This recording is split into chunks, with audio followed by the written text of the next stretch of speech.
मुझे पिस्सू बाजार में एक पुरानी बोतल मिली। घर लाकर मैंने इसे साफ करके फूलदान बनाने का सोचा, लेकिन गलती से ढक्कन खोल दिया।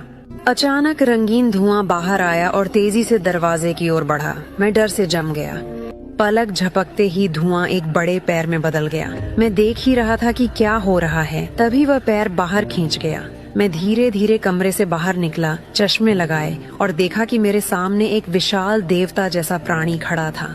मैंने उससे बात करने की कोशिश की, लेकिन कितनी भी भाषाएं बदली, उसने कुछ नहीं कहा। फिर मैंने एक खास भाषा में बोला, तब उसने जवाब दिया। उसने कहा कि वह जिन्न है और सैकड़ों साल बीत चुके हैं जब से उसे आखिरी बार सील किया गया था। फिर उसने हाथ अलमारी पर रखा और किताबों से सारा ज्ञान अवशोषित करने लगा। फिर उसने कंप्यूटर पर हाथ रखा और आधुनिक समाज के बारे में सब जान लिया। इतना ही नहीं, जिन्न टीवी पर लोगों के बारे में उत्सुक हो गया और बिना झिझक एक व्यक्ति को स्क्रीन से खींच लिया।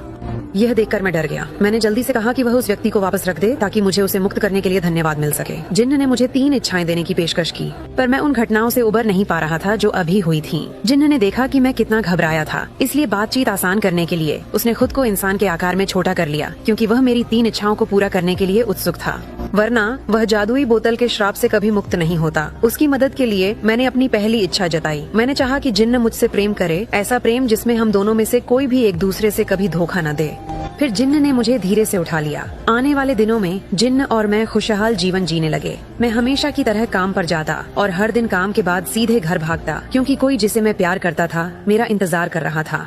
लेकिन एक दिन कुछ गड़बड़ हो गई। जब मैं घर आया तो देखा कि जगह धूल से भरी थी। मैं और जिन्न कोने में सिकुड़े हुए थे, मुश्किल से जीवित। इसलिए मैंने फौरन अपनी दूसरी इच्छा की। मैंने जिन्न के बचने की इच्छा की। तभी वह प्रतिक्रिया देने लगा। वह धीरे धीरे गहरी नींद से जागा। उसने कहा कि आधुनिक मानव दुनिया अब उसके लिए सही नहीं है। जहाँ भी वह जाता, अदृश्य चुंबकीय क्षेत्र और शोर उसे परेशान करते थे और उसकी ऊर्जा घट रही थी। मैं जिन्न की परेशानी देख सकता था और जानता था कि वह यहाँ का नहीं है।